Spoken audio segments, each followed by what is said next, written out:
지금은 마지막 시대의 끝입니다. 지구에서 일어나는 일들을 보세요. 엄청난 일들이 날마다 뉴스를 통해서 나오고 있습니다. 세상 끝이 되었다고 보도하고 있습니다. 날마다 재림의 징조들이 나타나고 있는데 이 마지막 교회가 뜨뜻미지근하다는 것입니다. 그래서 예수께서 이 라오디게아 교회를 향하여 분명한 경고를 주시는 것입니다. 사탄이 너희를, 이 마지막 시대 교인들을 공격할 것이니까 조심해라. 사랑하는 우리 형제 자매 여러분, 반드시 무조건 이 라오디게아의 뜨뜻미지근함에서 빠져나와야 합니다. 계시록에 보면은요, 7교회 예언이 있습니다. 7교회 예언에서 마지막 교회가 라오디게아 교회인데, 그 라오디게아 교회를 압도적으로 지배하고 있고 차지하고 있는 사람들이 뜨뜻미지근한 사람들입니다. 그래서 오늘 우리가 이 뜨뜻미지근한 사람들, 뜨뜻미지근한 신앙이 무엇인지 우리가 살펴보려고 하는 것입니다. 성도 여러분, 라오디게아 교회, 우리가 사는 지금 이 시대를 말하는 것입니다. 이 시대가 어떤 시대인가요? 날마다 재림의 징조들이 나타나고 있는데 이 마지막 교회가 뜨뜻미지근하다는 것입니다. 참 이상한 것입니다. 예수께서 곧 오신다는 발자국 소리가 드는데 교회는 잠들어 있다는 것이에요.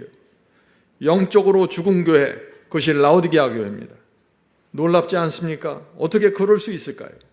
마지막 시대에 사탄이 이 라오디게아 교회를 무참하게 짓밟는다는 것입니다.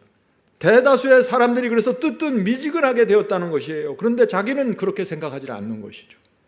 뜨뜻미지근하게 되면서 라오디게아 교회의 거의 모든 교인들의 흰옷이, 의의 옷이 벗겨졌습니다. 그래서 너희가 벌거벗었다라고 말하고 있는 것이죠. 그래서 예수께서 이 라오디게아 교회를 향하여 분명한 경고를 주시는 것입니다. 사탄이 너희를, 이 마지막 시대 교인들을 그렇게 공격할 것이니까 조심해라. 의의 옷이 벗겨질 것이야. 뜨뜻미지근하게 될 거야. 자기가 가난한데 부유하다고 생각할 거야. 조심해라. 계시록 3장 14절부터 16절입니다. 라오디게아 교회의 사자에게 편지하기를 아멘이시오, 충성되고 참된 증인이시오, 하나님의 창조의 근본이신 이가 가라사대. 이 창조의 근본이신 그리스도 예수께서 지금 권면하신다는 것입니다. 이 권면을 어떻게 받느냐에 따라서 라오디게아 교회 운명들이 결정되는 것이다. 15절, 내가, 예수께서 내 행위를 아노니 내가 차지도 아니하고 더없지도 아니하도다. 내가 차든지 더없든지 하기를 원하노라. 내가 이같이 미지근하여 더없지도 아니하고 차지도 아니하니 내 입에서 너를 토하여 내치리라. 7교회 예언에서 이런 말씀이 나온 교회는 없습니다. 예수께서 미지근해서 토에 내치고 싶다는 이 교회, 기가 막힌 말씀 아닙니까? 뜨뜻미지근한 신앙은 예수께서 토에 내칠 정도로 그렇게 싫어하는 그 신앙이라는 것입니다. 자, 예수께서 왜 이 뜨뜻미지근한 이 신앙을 그렇게 싫어할까요? 왜냐하면 이런 신앙으로 들어가면 불로 연단한 믿음도 안 생기고 흰옷도 입을 수 없고 눈에 안약도 바를 수 없기 때문입니다. 여기에는 칭의도 없고 성화도 없고 늦은 비 성령도 없고 주의 재림도 없습니다. 그런데 이 사람들은 나는 부유하여 부자라 다 가졌다고 생각하는 것입니다. 구원받았다고 생각하는 것이에요. 성도 여러분, 이 뜨뜻미지근하다, 룩웜인지요? 이 룩웜, 뜨뜻미지근하다는 것은 이 말의 의미를 오해하면 안 돼요. 뜨뜻미지근하다는 것은 성격이 우유부단하다 이런 뜻이 아니에요. 나는 신앙이 부족합니다 이런 뜻이 아닙니다. 뜨뜻미지근한 신앙, 이것은 진리의 원수이고 예수님의 원수입니다. 토에 내치고 싶은 것이니까요. 사랑하는 우리 형제 자매 여러분, 반드시 무조건 이 라오디게아의 뜨뜻미지근함에서 빠져나와야 합니다. 그런데 이 빠져나오려면 이 뜨뜻미지근한 것이 무엇인지 정확하게 알아야 되는 것입니다. 많은 사람들이 이 뜨뜻미지근한 이것이 무엇인지를 몰라서 빠져나오고 싶어도 빠져나오질 못하는 것이에요. 그래서 오늘 우리가 뜨뜻미지근한 것이 무엇인지 살펴볼 때 아픈 곳을 찌르는 말씀이 들어가게 될 것입니다. 왜요? 우리 모두 뜨뜻미지근한 성분들이 우리 속에 다 갖고 있기 때문에 그렇습니다. 자, 질문 드리죠. 라오디게아 교회는 어떤 설교가 백성을 살리는 생명의 말씀일까요? 자, 이 질문부터 정확하게 짚고 들어가야 되는 것입니다. 교인들이 듣기 불편하고 강력한 경고를 받는 설교가 라오디게아 교회를 위한 생명의 말씀이 될 수밖에 없어요. 오늘 말씀을 그래서 여러분이 들으면은 마음이 편치 않을 겁니다. 시트벨트를 단단히 매셔야 돼요. 설교를 듣다가 저 문으로 뛰쳐나갈 수도 있습니다. 성도 여러분, 매 시대마다 듣기 불편하고 양심을 찌르는 설교가 그 시대의 사람들을 변화시키고 복과 영생으로 인도하는 말씀이었습니다. 이건 라오디게아 교회 시대뿐만 아니라 매 시대 마찬가지입니다. 하나님의 말씀은 우리 양심 깊숙한 곳까지 파고 들어가서 우리를 찌르고 변화시키는 능력이 있는 것입니다. 그래서 우리가 말씀을 들을 때 도전을 받아야 되고 찔림을 받아야 되고 불편함을 느껴야 하는 것입니다. 그럼에도 불구하고 그 말씀을 부둥켜 안고 순종하는 성도들, 그들이 복 있는 자들입니다. 인생의 가장 큰 복을 그들이 받게 되는 것입니다. 여러분들, 오늘 제가 이 서론으로 드린 말씀에 동의하십니까? 지금은 마지막 시대의 끝입니다. 지구에서 일어나는 일들을 보세요. 엄청난 일들이 날마다 뉴스를 통해서 나오고 있습니다. 세상 끝이 되었다고 보도하고 있습니다. 성도 여러분, 그래서 지금은 달콤하고 부드러운 설교를 들을 때가 아니라는 것입니다. 그런 설교 좋아하는 분들은 라오디게아 교회 깊은 곳에 들어가 있는 것입니다. 지금 이 시대가 어떤 시대인지 전혀 모르는 것이에요. 자, 질문 드리죠. 뜨뜻 미지근한 교회, 영적으로 죽은 라오디게아 교회, 곧바른 진리가 전해지면 사람들이 어떻게 반응할까요? 저는 지난 30년 동안 이 반응을 보면서 여기까지 왔습니다. 잠자고 있는 이 마지막 교회를 깨우려면요, 아주 곧바른 진리가 전해드려야 됩니다. 그냥 진리가 아니라 곧바른 진리입니다. 서로 사랑하라, 진리입니까? 예, 진리입니다. 연합하라, 진리입니까? 진리예요. 그러나 곧바른 진리는 아닙니다. 곧바른 진리란 무엇인가 하면 그 시대의 사람들, 이 뜨뜻 미지근한 사람들의 마음을 흔들어서 깨우고 회개시키는 그 기별을 말하는 것입니다. 노아 시대에 서로 사랑하십시오. 진리입니까? 진리예요. 그러나 곧바른 진리는 아닙니다. 노아 시대 곧바른 진리는 뭡니까? 회개하고 세상을 버리고 방주에 들어갈 준비를 하라. 이것이 곧바른 진리입니다. 그래서 이 곧바른 진리가 전파되면요, 사람들은 두 무리로 나눠지게 되는 것입니다. 자, 그 말씀을 한번 읽어보죠. 얼리 라이딩 270입니다. 나는 내가 본 흔들림의 의미를 물었는데 그것은 라오디게아 교회에 보내는 참된 증인의 권면, 이 곧바른 진리로 인한 결과임을 보여주었다. 교회가 왜 흔들린다고요? 참된 진리, 참된 증인의 권면이 들어갈 때 사람들이 놀라서 두 무리로 나눠진다는 것입니다. 이 권면은 그것을 받아들이는 자의 마음속에 작용하여, 이 말씀을 마음에 받아들이면 어떤 변화가 생긴가? 마음속에 작용하여 그들로 하여금 수준을 높이게 하고 진리에 매달리도록 이끌게 될 것이다.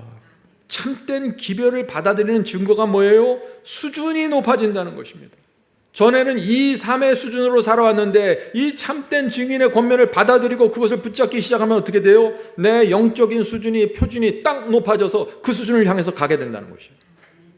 그러나 놀라운 것은 이 곧바른 진리를 전파되면 반대하는 사람들이 콩나물 자라듯이 쫙 올라오는 거예요. 콩나물 키워보셨습니까? 이 곧바른 진리가 이 마지막 시대 교회를 향해 들어오는데 반대해서 저항해서 일어나는 이들이 누구인가? 자, 읽어보죠. 어떤 이들은 이 곧바른 증거를 저버릴 것이며 그것을 대항하여 일어나게 된다. 이로 인해 하나님의 백성들은 흔들림을 경험하게 될 것이다. 흔들림은 성경의 진리입니다. 흔들림이 있고 체질이 있습니다. 성도 여러분, 교회 안에 왜 흔들림이 일어날까요? 잠자고 있는 교인들, 계속해서 불순종하고 죄를 고집하기 원하는 이 교인들을 흔들어서 깨우는 이 곧바른 진리가 제시되면 흔들림이 생긴다는 것입니다.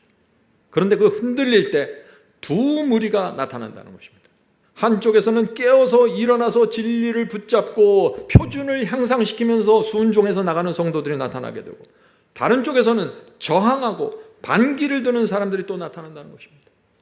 저는 젊은 시절부터 이 곧바른 진리가 전해지는 곳마다 두 무리가 이렇게 나타나서 큰 흔들림이 생기는 모습을 계속해서 보았습니다. 성도 여러분, 마지막 시대 이 곧바른 기별에 반대하고 저항해서 일어나는 이 사람들이 누구입니까? 누구예요? 오늘 우리가 그것을 살펴보는 것입니다.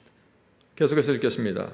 하나님의 백성들은 흔들림을 경험하게 될 것이다. 나는 참된 증인의 증거가 절반도 주의를 끌지 못하고 있는 것을 보았다. 무슨 소리입니까? 대다수의 사람들은 이 흔들림을 주는 이 곧바른 참된 진리에 반응하지 않고 관심이 없다는 것입니다. 그들이 누구입니까? 그들이 바로 마지막 시대 라오디게아 교회를 지배하고 있는 뜨뜻미지근한 사람들입니다. 관심이 없습니다. 자, 계속해서 읽어보죠. 라오디게아 교회의 운명이 달려있는 이 엄숙한 증거가 전적으로 무시당하거나 가볍게 평가되고 있다. 지금 영혼을 깨우고 그 수준을 높여가는 이 진리가 제시되는데 운명을 결정짓는 엄숙한 기별인데 이 기별을 무시하고 가볍게 여기는 사람들이 있다. 그들이 누구인가요? 뜨뜻미지근한 사람들이라는 것입니다. 자, 계속해서 읽어보죠. 이 증거는 깊은 회개를 불러 일으킬 것인데 그것을 진심으로 받아들이는 모든 사람들은 순종하여 자신을 순결하게 할 것이다. 성도 여러분, 모든 것은 하나님의 말씀과 성령의 역사에 대한 반응으로 결정되는 것입니다. 이것은 어떤 교파나 교회의 이야기가 아니라 하나님의 말씀이 들어가고 성령께서 그 각자의 양심에 호소할 때 그것에 대한 반응으로 결정이 되어버린다는 것입니다. 어떤 사람은 이쪽에 쓰고 어떤 사람은 저쪽에 쓴다는 것이죠. 그런데 이 말씀과 성령에 굴복하고 순종하는 사람들의 그 특징이 뭐예요? 회개하게 되고 그 마음과 생애가 순결하게 된다는 것입니다. 성도 여러분, 오늘 우리가 왜 뜨뜻미지근한 신앙, 이 문제를 살펴봅니까? 이 신앙은 여러분 잊지 마세요. 뜨뜻미지근한 이 신앙은 예수께서 토해내치고 싶은 신앙이에요. 무조건 빠져나와야 됩니다. 뜨뜻미지근한 상태에서 빠져나오지 않으면요, 자기만 멸망당하게 하는 것이 아니라 막 들고 일어나서 반대하고 저항하면서 혼란하게 만들어버려요. 자, 질문 드리죠. 뜨뜻미지근한 사람들의 신앙은 어떤 모습을 하고 있습니까? 뜨뜻미지근한 신앙의 모습. 계시록 3장 15절에 대한 성경 주석을 보면 아주 놀라운 말씀이 있습니다. 라오디게아 교회의 미지근한 영적 상태는 그 교회가 차거나 냉랭한 것보다 더 위험하다. 예수께서 말씀하셨죠. 너희가 차라리 차거나 덥든지 해야지 미지근해서 내가 힘들다. 미지근해서 내가 토해내치고 싶다. 차라리 차거나 냉랭하면 어떻게 돼요? 그 사람은 성령의 음성을 들을 수 있어요. 그냥 탕자가 돼서 나가버린 사람이에요. 신앙이 완전히 식어버렸어요. 자기가 구원받았다는 생각은 감히 할 수도 없는 사람들이에요. 그렇기 때문에 그런 사람들에게는 말씀과 성령의 역사가 가능한데 이 뜨뜻미지근한 사람들이 문제다. 이들은 자기가 구원받았고 자기가 정통이고 나는 문제없다고 생각하는 거예요. 나는 부유하고 부자다. 자, 계속해서 읽어보죠. 미지근한 신앙은, 미지근한 신앙, 뜨뜻미지근한 신앙이 무엇인지 잘 보세요. 미지근한 신앙은 형식을 갖추고 모든 종교적인 형식을 잘 갖추고 있어요. 그러니까 자기 기만에 빠지는 거죠. 형식을 갖추고 복음의 내용까지도 보존하고 있지만 복음을 이해합니다. 십자가를 알아요. 교리를 압니다. 복음의 내용까지도 보존하고 있지만 영적 분별력을 둔하게 하고, 이것이 문제예요. 눈에 안약을 바르질 않았습니다. 예배와 종교적 형식을 갖고 있습니다. 겉으로 볼 때는 거의 완벽한 그리스도인처럼 보입니다. 그런데 영적 분별력이 없어요. 무엇이 의고 무엇이 불의인지, 무엇이 진리이고 무엇이 진리가 아닌지 분별을 못하는 것이에요. 성령의 역사가 어떻게 이루어지는지 분별을 못하는 것입니다. 자, 계속해서 읽어보죠. 사람들로 하여금 그리스도 안에서 승리하는 생애의 높은 이상에 도달하는 데 필요한 열렬한 노력을 잃어버리기 쉽게 한다. 무엇이에요? 뜨뜻미지근한 신앙으로 들어가면은 승리하는 생애의 높은 이상을 향해서 나갈 수 없다는 것입니다. 그런 걸 생각을 안 한다는 것이에요. 뜨뜻미지근한 신앙 속으로 들어가 버리면. 성도 여러분, 잊지 마세요. 뜨뜻미지근한 신앙의 특징이 무엇입니까? 승리하는 생애를 향해서 높은 이상을 바라보고 가는 것이 사라져버린다는 것입니다. 얼마나 많은 사람들이 이 신앙 속에 있는지 몰라요. 죄와 유혹이 올 때 내가 반드시 이것을 물리치고 승리해야 된다는 이런 신앙이 없다는 것입니다. 왜 그럴까요? 왜 그럴까요? 교리는 아는데 번제단의 경험, 의의 경험을 집중하지 못하는 것입니다. 그리스도께서 십자가에서 당하신 그 고통과 희생이 무엇인지를 모르는 거예요. 나만 구원받으면 되는 것이에요.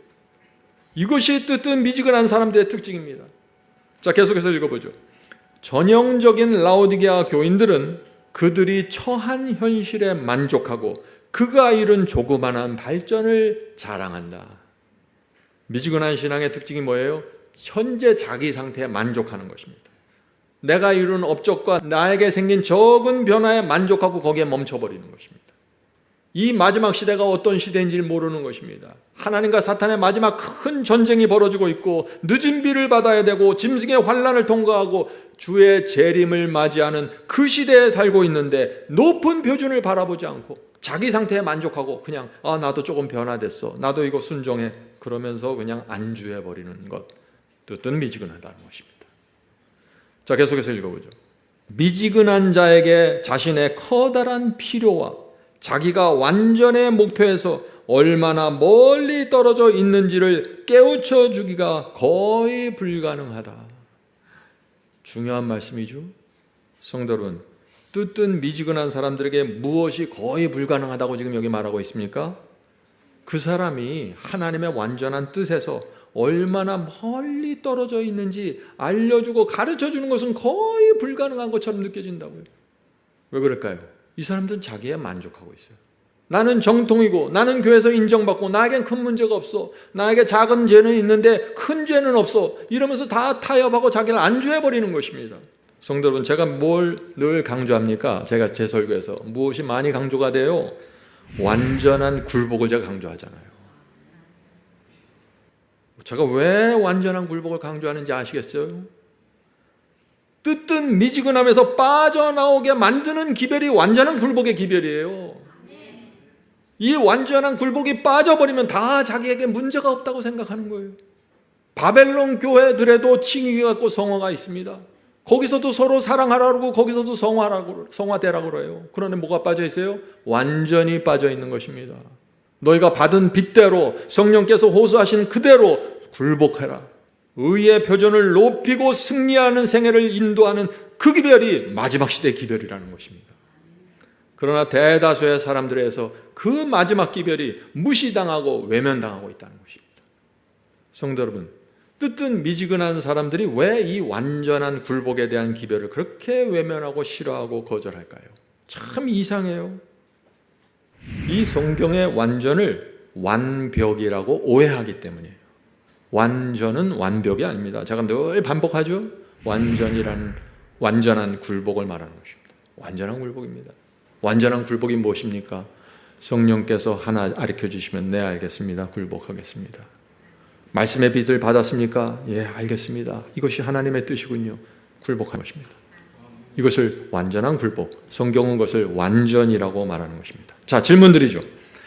완전이란 말이 성경 어디에 있습니까? 누가 완전합니까? 저는 이 질문을 30년 동안 들어왔어요. 성경을 보면은 여기저기 완전히 많은데 왜 그렇게 그게 눈에 안 보이는지. 자, 창세기 6장 9절 보죠. 창세기 6장 9절. 노아의 사적은 이러하니라. 노아는 의인이요 당대 완전한 자라. 그는 하나님과 동행하였으며. 완전한 자가 누구입니까? 의인입니다. 하나님과 동행하는 자입니다. 하나님과 동행하세요 그러면 아무도 반대 안 해요. 그런데 완전한 자가 돼야 됩니다 그러면 깜짝 놀라서 설마 이래요. 똑같은 단어입니다.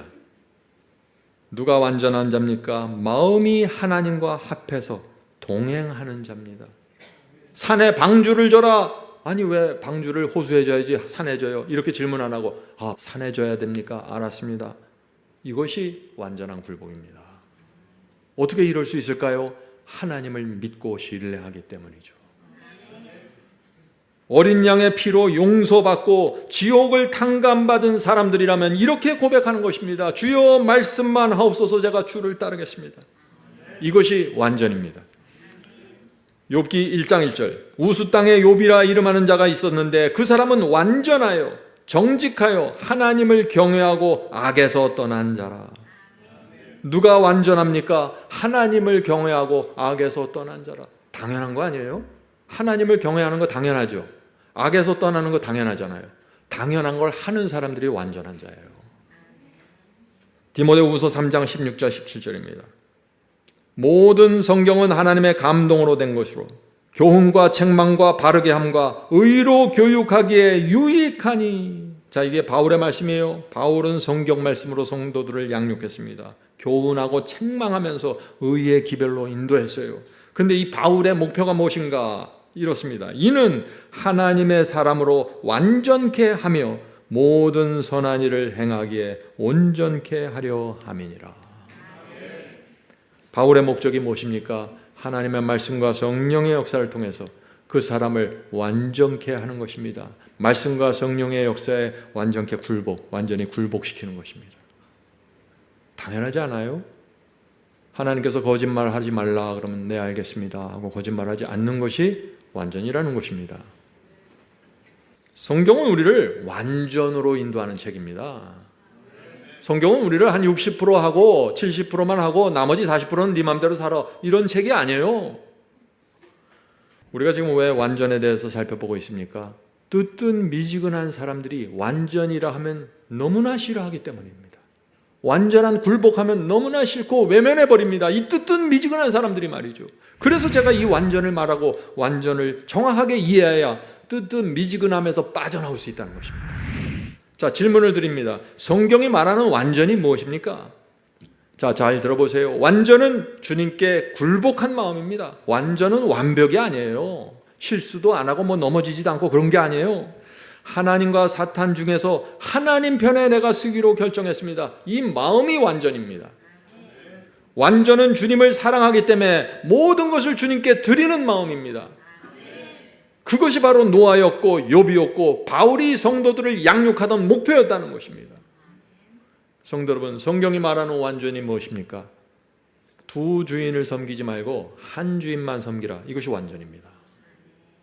완전은 무엇입니까? 나뉘지 않는 마음입니다. 하나님께 바쳐진 마음이에요. 너희가 나를 사랑하면 계명을 지키리라. 이것이 완전입니다. 바울은 그래서 완전을 이렇게 설명합니다. 바울은 은혜라는 단어를 통해서 완전을 설명합니다. 로마서 6장 15절. 그런즉 어떻게 하리요? 은혜 아래 있으니 죄를 지으리요? 그럴 수 없느니라. 오늘 많은 사람들이 우리는 은혜 아래 있으니까 순종하지 않아도 되지 않습니까? 계명이 뭐가 필요합니까? 은혜 아래 있는데. 바울은 정반대 얘기를 해요. 은혜 아래 있으니 죄를 지으리요? 그럴 수 없느니라. 은혜 아래 있는 마음, 그 마음이 완전입니다. 죄를 싫어하는 마음, 그 마음이 완전입니다. 로마서 8장 12절. 우리가 빚진 자로 돼 육신에게 줘서 육신대로 살 것이 아니니라. 완전히 무엇입니까? 빚진 자의 심령입니다. 주님의 은혜의 빚이 너무나 크기 때문에 난 이 육신의 악한 욕망에 끌려가고 싶지 않습니다. 이것이 완전입니다.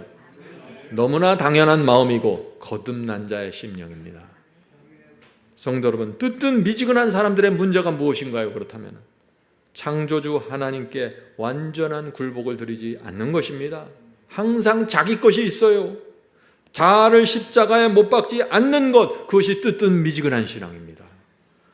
두 주인을 섬기는 것, 뜨뜻미지근한 것입니다. 미지근한 사람의 마음은 나누어져 있습니다. 반은 세상을 사랑하고 반은 성경을 사랑합니다. 주님을 사랑합니다. 그런 마음으로는 이 완전한 굴복을 이해할 수도 없고 관심을 가질 수도 없고 그 진리를 결국 반대하고 일어서게 된다는 것입니다. The Letter 44페이지에 있는 귀한 글인데 제가 참 좋아하는 말씀입니다. 마음을 반만 바친 사람들에게 대하여 주님께서는 말씀하신다. 내가 이같이 미지근하여 덥지도 아니하고 차지도 아니하고 내 입에서 너를 토하여 내치리라. 그들은 내게 불쾌한 자들이다. 마음을 반만 바친 사람, 그들이 누구예요? 뜨뜻미지근한 사람들입니다. 그들이 바로 주님께 불쾌감을 드리는 사람들입니다. 마지막 시대 교회 안에서 누가 하나님께 불쾌감을 드린다고요? 뜨뜻미지근한 사람들, 마음을 반만 바치고 다 바친 척하면서 주님을 따라가는 사람들, 이들이 하나님께 가장 큰 불명예를 돌리고 있다는 것입니다. 질문 드립니다. 주님께서 뜨뜻미지근한 사람들을 불쾌히 여기는 이유가 무엇인가요? 예수님은 사랑이시잖아요. 죽어가는 영혼들을 끝까지 사랑하는 예수님이시잖아요. 그런데 왜 이 사람들에 대해서 이렇게 불쾌하게 여기실까 하는 질문을 하는 것입니다. 이들은 항상 중간에 있으려고 하는 사람들입니다. 진리가 공격받는데 자기는 몸살이고 중간에 있으려고 하는 거예요. 진리를 버린 것도 보호하는 것도 아니에요. 주님을 따르는 것도 따르지 않는 것도 아니에요. 그냥 중간처럼 보여요. 어딜 가든지 중간이에요. 이 사람은 중간파 있죠. 중간파. 주님의 말씀을 들어보세요. 중간은 없습니다. 마태복음 12장 30절. 나와 함께 아니하는 자는 나를 반대하는 자요, 나와 함께 모으지 아니하는 자는 해치는 자니라. 성도 여러분, 중간은 없습니다. 뜨뜻미지근하다는 것은 중간에 있다는 뜻이 아니라 주님과 함께 하지 않는다는 것입니다. 주님을 대항한다는 것이에요. 매주 교회에서 설교 듣고 찬송 들고 기도하는데 신앙은 뜨뜻미지근하고 하나님과 멀리 떨어져 있는 교회, 이것이 라오디게아 교회라는 것입니다. 그래서 사람들이 볼 땐 다 하나님 편에 있는 줄 알아요, 이 라오디게아 교회가. 그러나 뚜껑을 열어보면 아니라 사탄 편에 가 있다는 것이, 뜨뜻미지근해서 진리를 반대하고 무시하고 말이죠. 성도 여러분, 이 라오디게아 교회의 특징이 무엇인가? 하나님의 말씀 앞에서 경외함이 없어요. 하나님의 말씀 앞에서 떨질 않습니다. 하나님의 말씀을 마음대로 짓밟고 불순종하는데 두려워함이 없어요. 하나님께 굴복하지 않는 교회입니다. 그것이 라오디게아 교회예요. 근데 이 교회에서 찬송이 나오고 예배가 나오고 말씀이 나오고 설교가 나오고 기도가 나오는 것입니다. 그래서 주께서 역겹다고 하시는 거예요. 자, 질문 드리죠. 뜨뜻미지근하다는 것은 무슨 뜻입니까? 자, 우리가 오늘 이 시간에는 계속해서 뜨뜻미지근함이 무엇인지 살펴보는 것입니다. 뜨뜻미지근하다는 것은 신앙이 부족하다는 것이 아닙니다. 여러분들 오늘 설교 들으면서 오해하지 마세요. 난 신앙이 부족한데 난 뜨뜻미지근하고, 그 얘기가 아니에요. 잘 들어보세요. 포인트를 놓치신 거예요. 그렇게 들으셨으면. 뜨뜻미지근하다는 것은 신앙이 부족하다는 것이 아니에요. 내가 신앙이 부족해서 참 고민이 되고 힘듭니다, 이것을 뜨뜻미지근하다고 말하는 게 아니에요. 뜨뜻미지근하다는 것은 미혹당했다는 것입니다. 자, 보세요. 계시록 3장 17절. 이 뜨뜻미지근한 게 이런 거예요. 여러분들 잘 보세요. 내가 말하기를 나는 부자라 부유하여 부족한 것이 없다 하나. 그죠? 라오디게아 교인들 부유하고 부족한 것이 없다고 생각합니다. 자기는 구원을 잃어버린 상태인데 아주 가난하고 가진 것이 없는데 구원 받았다고 생각하는 것이에요. 이게 뭐예요? 그래서 미혹당했다고 제가 말하는 거예요. 미혹당한 상태입니다. 계속해서 읽어보죠. 내 곤고한 것과 가련한 것과 가난한 것과 눈먼 것과 벌거벗은 것을 알지 못하도다. 아무것도 없어요. 빨가벗고 있어요. 근데 자기는 다 가졌다고 착각하는 거예요. 미혹당했다고 제가 그래서 말하는 것입니다. 내 형편을 알고 하나님 제가 부족합니다, 제가 이렇게 살면 안 되는데요, 이걸 말하는 게 아니에요. 이해하시죠? 예. 철저하게 미혹당한 교회, 라오디게아 교회입니다. 가난한데 부자라고 생각하고 눈을 멀었는데 눈을 뜨고 있다고 생각합니다. 벌거벗고 있는데 나는 의의 옷을 입고 있다고 주장합니다. 완전하게 속은 것입니다. 그래서 이들 속에 완전한 굴복의 기별이 들어오면 어쩔 줄을 모르는 거예요. 왜요? 이 기별이야말로 자신들의 모든 정체를 드러내고 폭로해버리기 때문에 그런 것이죠. 그래서 예수께서 진심으로 너희가 회개하지 않으면 안 된다고 호소하시는 것입니다. 계시록 3장 19절. 라오디게아 교회에 주시는 주님의 기별입니다. 물은 내가 사랑하는 자를 책망하여 징계하노니. 토에 내칠 것 같지만 여전히 주께서 그 교회를, 그 성도들을 사랑하신다는 것입니다. 그래서 끝까지 호소하시는 것입니다. 그러므로 네가 라오디게아가 열심을 내라 회개하라. 귀 있는 자는 성령이 교회들에게 하시는 말씀을 들을지어다. 성령의 음성을 들어야 됩니다. 그 음성을 듣고 움직이는 사람들이 귀가 있는 자들입니다. 열심을 내어 회개하라. 열심을 내어 회개한다는 게 뭐예요? 성령께서 우리의 양심에 말씀하실 때 마음을 낮추고 귀를 기울이라는 것입니다. 그래야만 내 상태를 깨닫고 미혹에서 빠져나올 수 있는 것이에요. 유일한 길입니다. 그것이. 성도 여러분, 뜨뜻미지근한 사람의 가장 큰 특징 이제 아시겠죠? 자기가 미혹당했는데 미혹당한지 모르고 살아가요. 너무나 당당합니다. 하나님을 안다고 말하는데 실제 삶에 있어서는 하나님을 부인하고 살고 있어요. 거짓말하지 말라는 계명을 알고 있지만 실제 삶 속에서 거짓말을 하고 삽니다. 그러면서 자기는 당당합니다. 주님을 믿는다고 고백하지만 하나님을 경외하지 않고 죄를 미워하지 않습니다. 미지근한 사람, 뜨뜻 미지근한 사람은 주님을 사랑한다고 말합니다. 그러나 의에 대한 주림과 진리에 대한 갈증이 없는 것입니다. 이 뜨뜻 미지근한 사람들이 구원받았다고 말하는데 시련 속에서 주님의 말씀을 간절한 심령으로 붙잡고 전진하는 이 신앙이 없는 것입니다. 겉으로 볼 때 그 사람이 영적인 인상을 줄 수 있습니다. 그러나 내면으로 들어가면 죽어 있는 것입니다. 죄와 유혹이 왔을 때 무기력합니다. 세상을 싫어하는 것 같지만 들여다보면 은근히 사랑합니다. 뜨뜻미지근한 것입니다. 바리새인들과 같은 사람들이죠.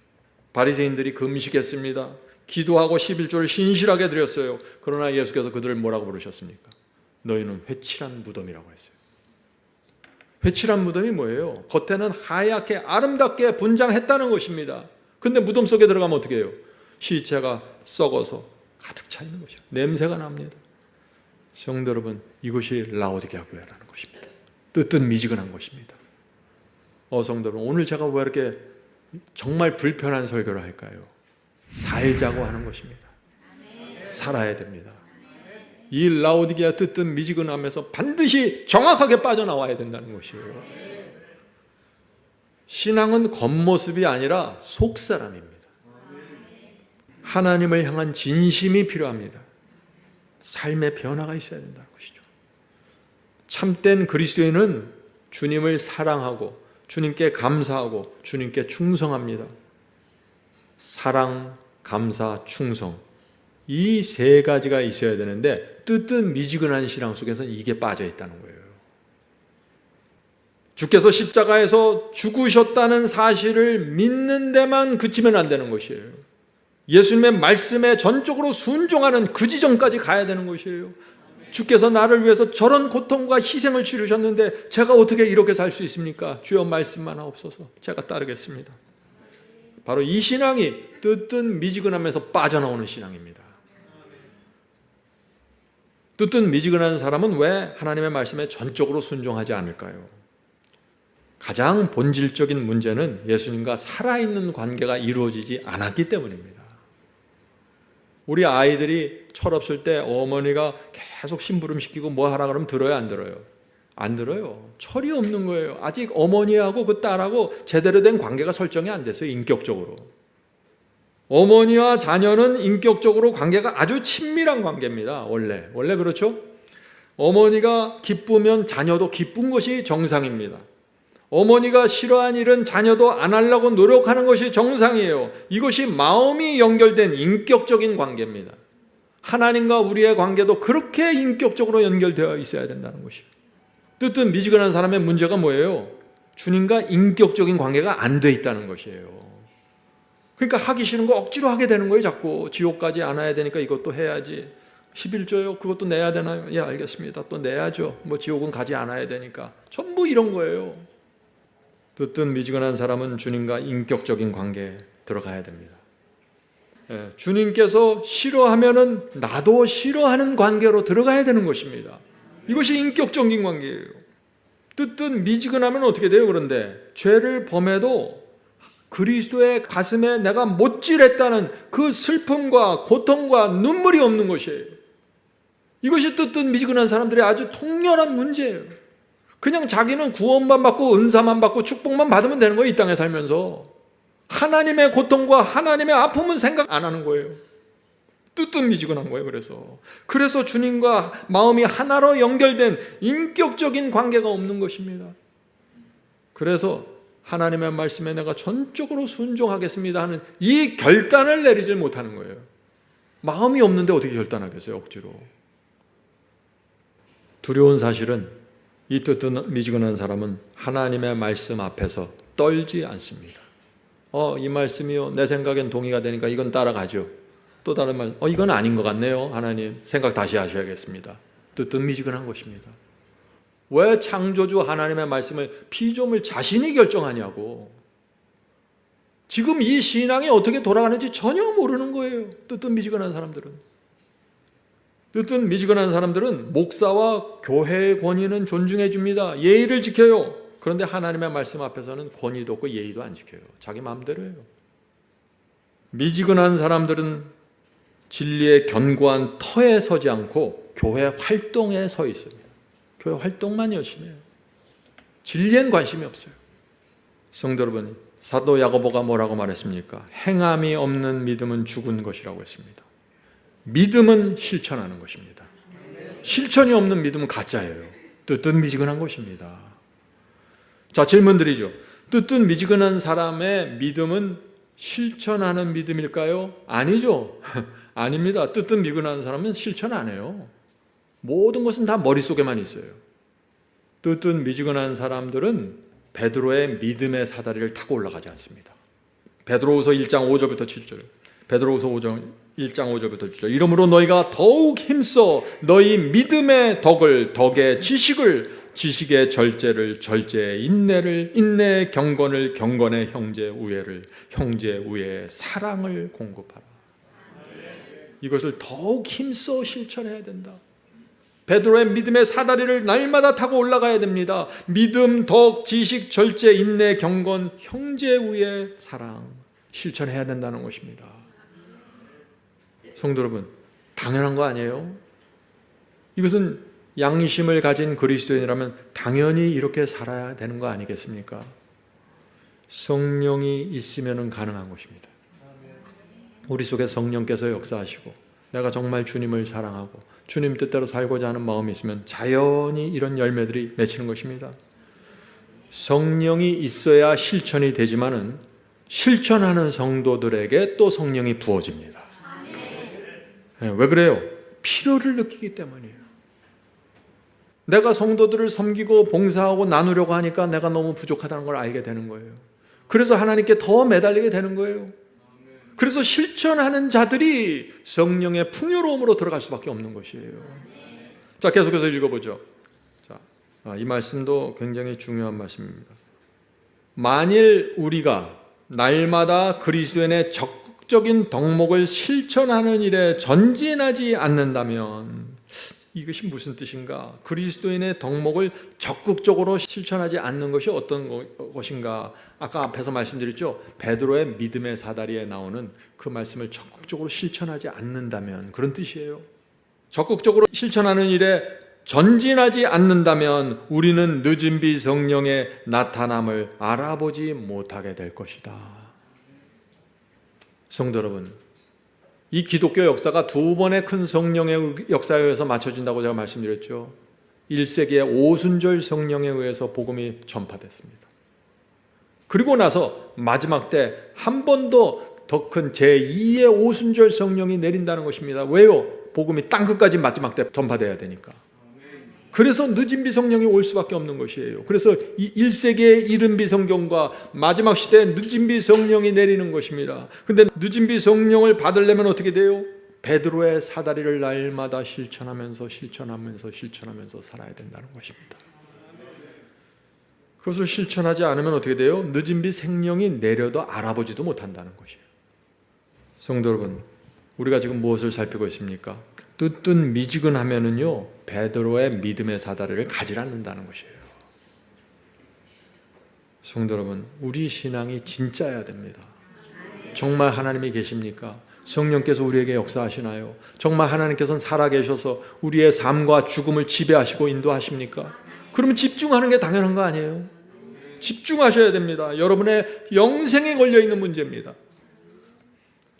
우리는 늦은 비 성령의 나타남을 알아보지 못할 것이다. 늦은 비 성령이 우리 주위의 마음들 위에 내리고 있을지라도 우리는 뜨뜻미지근한 사람들은 그것을 인식하거나 받지 못할 것이다.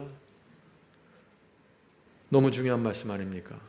성도 여러분, 행동하는 신앙, 말씀을 듣고 실천하는 신앙이 아니면요 늦은 비 성령 없습니다. 늦은 비 성령이 내려도 알아보지도 못한다 그랬어요. 행동하는 신앙, 실천하는 신앙이 무엇입니까? 말씀드렸잖아요. 사랑과 친절한 마음입니다. 봉사하는 정신입니다. 나에게 잘못한 자를 용서해 주는 실천입니다. 자아를 십자가에 못 박는 실천입니다. 진리와 의를 위한 용기와 정직함입니다. 인내입니다. 이런 것을 내 삶 속에서 실천하는 자들, 이들이 늦은 비를 위해서 준비되고 있는 것입니다. 성도 여러분, 수많은 사람들이요 마지막 심판날에 예수님 앞에 나가서 이렇게 말할 것이에요. 예수께서 말씀하셨습니다. 마태복음 7장 23절입니다. 마태복음 7장 23절. 그때 내가 저에게 밝히 말하되 내가 너희를 도무지 알지 못하니 불법을 행하는 자들아 내게서 떠나가라. 지금 이 뜻은 미지근한 사람들이 마지막 때 하나님의 심판대 앞에서 말하는 거예요. 주님, 저를 모르십니까? 제가 선지자 노릇하고 모두 했는데 저를 모르시나요? 왜요? 이 뜻은 미지근한 사람들은 미혹당한 사람들이에요. 자기가 누군지를 몰라요. 그래서 자기가 구원받은 줄 안 거예요. 그런데 하나님 마지막 심판대 앞에 가니까 거기서 깨달은 것입니다. 제가 구원 못 받았다고요, 주님? 예수께서 나는 너를 도무지 알지 못한다고 말씀하셨을 때 말이죠. 이 뜻은 미지근한 사람들이 심판대 앞에 가서 이렇게 말하는 것이에요. 주님, 저는 교회 다녔고 주님을 믿었습니다. 저는 봉사했고 헌금을 드렸습니다. 그들의 문제가 무엇입니까? 실천하지 않았어요. 열매가 없습니다. 믿음의 열매, 순종의 열매, 거룩함의 열매가 없어요. 뜻은 미지근한 신앙입니다.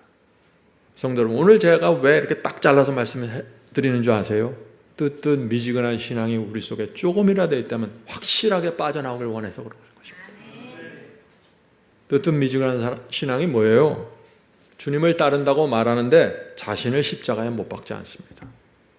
미움이 올라오면 미워하고 충동이 생기면 충동대로 따라가요. 그러면서 주님을 사랑한다고 그러고 믿는다고 말해요. 뜻은 미지근한 것입니다. 자, 질문 드리죠. 뜻은 미지근한 사람은 신앙이 부족한 것이지 하나님의 원수가 되는 것은 아니지요? 하는 질문입니다. 하나님의 원수입니다. 예수께서 말씀하셨잖아요. 나와 함께 하지 아니하는 자는 나를 반대하는 자요, 나와 함께 모으지 아니하는 자는 해치는 자니라. 내 편이 아니면 나를 해치는 자다. 내 편이 아니면 나를 공격하는 자야. 정신 차려. 이 말씀을 하시는 거예요. 왜요? 사람들은 항상 중간이 있다고 생각하기 때문이죠. 하나님과 사탄 그 중간에서 나는 살겠습니다. 그래서 필요하면 하나님께도 가고 또 필요하면 또 사탄께도 가고, 그러나 내 마음은 항상 주님께 있어요. 마지막 심판날에 나를 꼭 기억해 주세요. 이게 뜻은 미지근한 자들의 사상이에요. 그래서 이런 사상을 가진 사람들이 교회 안에 곧바른 진리가 전파될 때 견디지 못하고 저항해서 일어나서 반대하는 것입니다. 야고보서 4장 4절입니다. 세상과 벗된 것이 하나님의 원수임을 알지 못하느냐. 자, 이것이 교회 안 나가는 사람들을 위해서 주신 말씀이 아니에요. 교회 다니는 1세기의 성도들을 향해서 주신 말씀이에요. 세상과 벗된 것이 하나님의 원수임을 알지 못하느냐. 그런즉 누구든지 세상과 벗이 되고자 하는 자는 스스로 하나님과 원수되게 하는 것이니라. 둘 중 하나라는 것이에요. 세상으로 가든지 하나님께 오든지 둘 중 하나입니다. 중간이라는 생각을 완전히 내려놓으셔야 돼요. 이것이 뜻은 미지근함에서 빠져나오는 길입니다. 뜻은 미지근한 사람은요, 주님을 믿는다고 말합니다. 그런데 거룩함을 싫어해요. 주님은 거룩한 분인데, 주님을 사랑합니다, 주님을 믿습니다. 그런데 주님의 거룩함은 싫습니다. 이런 생각이에요. 그래서 하나님의 원수로 남게 되는 것입니다. 뜻은 미지근한 사람은 세상과 섞여 살아도 큰 문제를 느끼질 못해요. 성령께서 호소하셔도 죄에서 돌아서질 않습니다. 성령께서 그런 데 가지 마라, 그렇게 하지 마라 해도 돌아서질 않아요. 그냥 가요. 왜요? 미혹당한 것입니다. 이렇게 살아도 구원받을 수 있다고 생각하는 것이죠. 뜻은 미지근한 사람은요, 양심이 무뎌져 있는 상태입니다. 그래서 성령께서 양심을 통해서 말씀하시기도 어려워요. 네가 옷을 벗고 있다, 네가 가난하다 해도 이 성령의 음성을 정확하게 듣지 못해요. 그래서 성령의 인도를 따라가지 못하는 거예요. 미혹당한 거예요. 그래서 자, 질문 드리죠. 예수께서 왜 뜻은 미지근한 라오디게아 교인들을 토해내치고 싶다고 하셨을까요? 실수고 사고면은 이런 말씀 안 하시겠죠. 이 사람이 실수하고 잘 몰라서 더듬거려갖고 무너졌는데 예수께서 토해내치고 싶다, 그런 말씀 안 하시겠죠. 우리도 자녀들이 실수하고 잘못해서 유리창 깨지면 어떻게 해요? 모르고 한 거니까 다 덮어주고 안아주잖아요. 뜻은 미지근한 이 교인들 예수께서 토해내치고 싶다 하는 말씀은 이 모든 것이 알면서 의도적이라는 것입니다. knowingly, willingly. 알면서 의도적으로 죄가 무엇인지 정확하게 알면서 하나님을 대적하기로 결정한 것입니다. 뜨뜻 미지근한 사람들, 실수해서 몰라서 뒤로 물러나다가 어떻게 죄를 짓고 이런 거 아니에요. 그들은 하나님의 뜻이 무엇인지 정확하게 알았습니다. 그러나 순종하지 않는 것이에요. 죄가 이것이라는 걸 분명히 알았어요. 그런데 죄를 붙잡고 있는 것입니다. 자아를 십자가에 못 박아야 한다는 것을 분명히 알았어요. 성령께서 호소하십니다. 괴롭습니다. 근데 못 박질 않는 거예요. 거긴 이유가 있겠죠. 그래서 이런 사람들을 성령께서 전적으로 그 마음을 감동시키기가 어렵다는 거예요. 뜨뜻 미지근한 사람들의 문제 무엇입니까? 한 손에는 세속을 붙잡고 있고 한쪽에는 거룩함을 붙잡고 있고 이 두 개를 다 가지려고 그래요.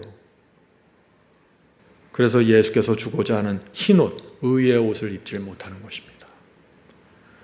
성도 여러분, 한편에 씁시다. 하나님께서 오라고 초청하십니다. 하나님과 사탄의 전쟁이 벌어지고 있는데 어떻게 우리가 양편을 왔다 갔다 할 수 있어요?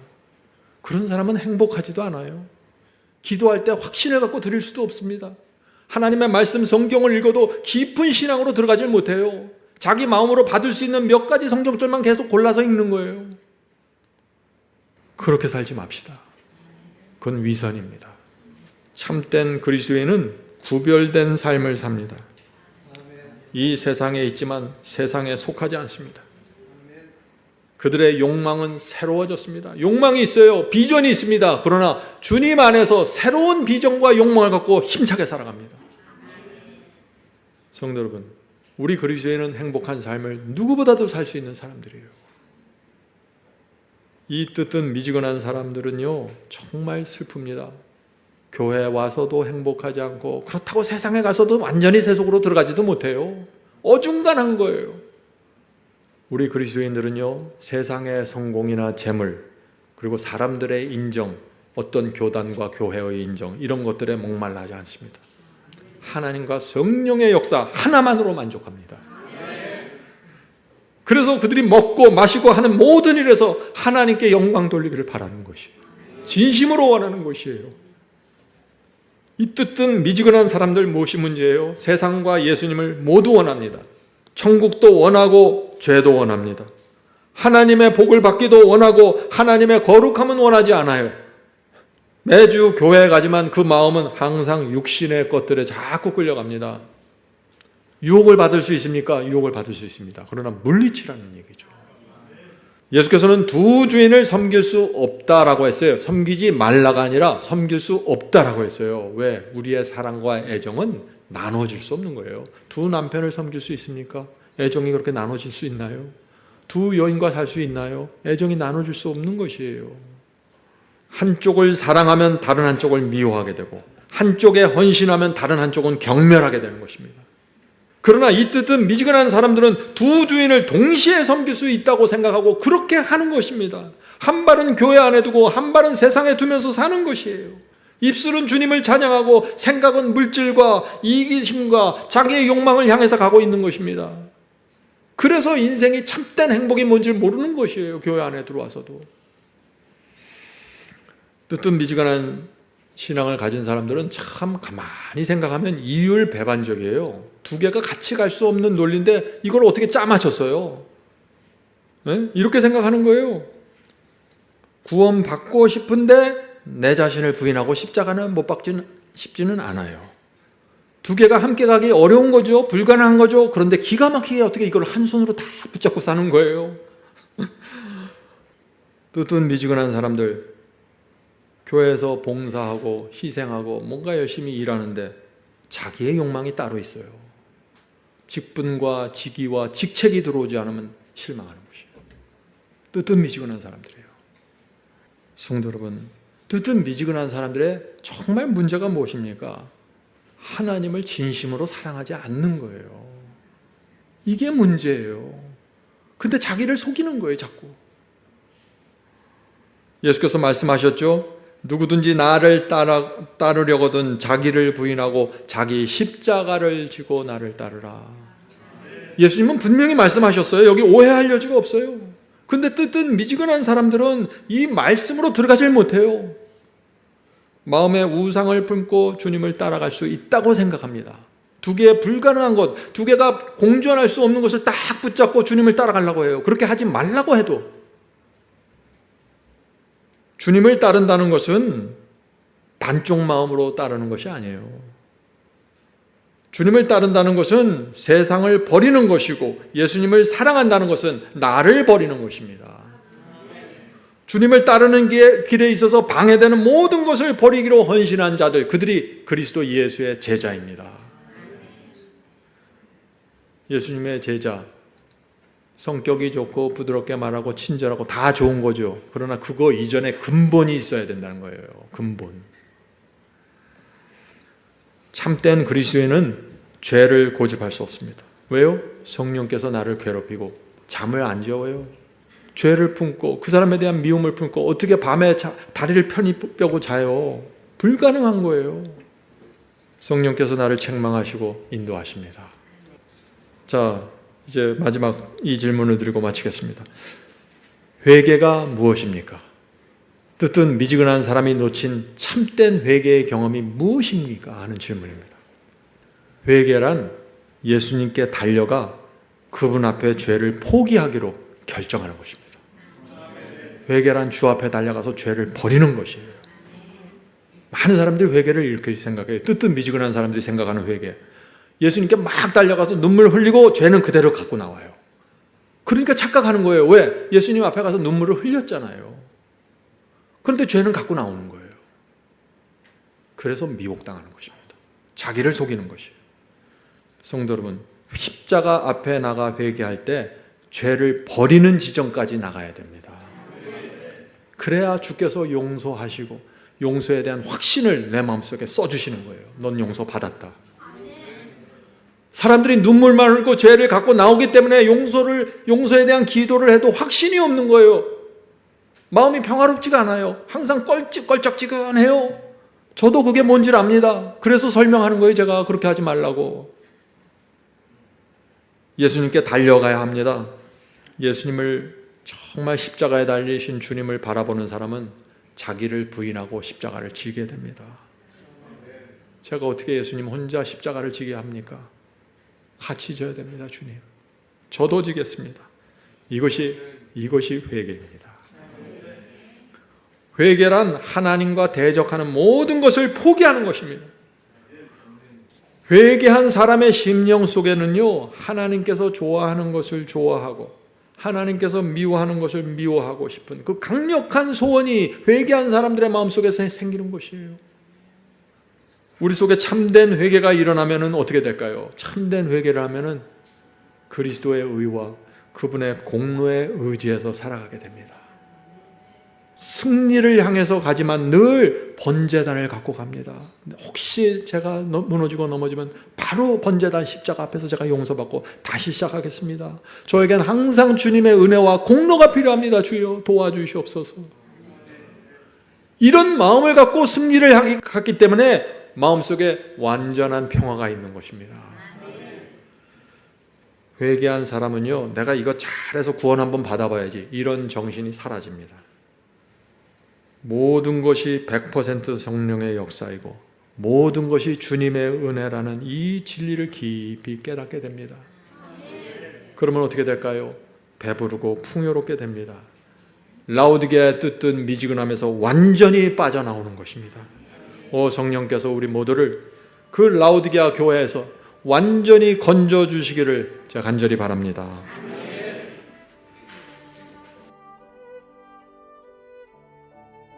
하늘에 계신 저희들의 아버지, 그리스도의 귀한 피를 저희가 헛되지 받지 않도록 지켜주시옵소서. 저에게 분명한 진리를 주셔서 이 라오디게아 교회의 뜻든 미지근한 신앙에서 벗어날 수 있도록 길을 보여주셔서 감사합니다. 주여, 저희가 듣고 싶은 말씀을 듣는 것이 아니라 저희가 들어야 할 말씀을 듣게 도와주시옵소서. 주여, 오늘 우리가 나눈 이 말씀이 예배에 참여한 모든 성도들에게 임하시고 의의 표준을 향상하게 하시고 베드로의 그 믿음의 사다리를 날마다 적극적으로 올라가고 실천할 수 있도록 도와주시옵소서. 주의 말씀은 살아있고 운동력이 있어 좌우의 날선 어떤 검보다 예리하다고 하셨으니 성령의 검으로 들어오셔서 우리 마음을 새롭게 해 주시옵소서. 하늘에 계신 아버지, 이 뜨뜻 미지근함의 무서움을 저희가 보게 되었습니다. 주여, 성령으로 저희의 마음을 진리를 새겨주셔서 진리의 그 고상함과 아름다움을 정확하게 보고 따라갈 수 있도록 축복해 주시옵소서. 이 모든 말씀 예수 그리스도의 이름으로 간절히 기도드립니다. 아멘.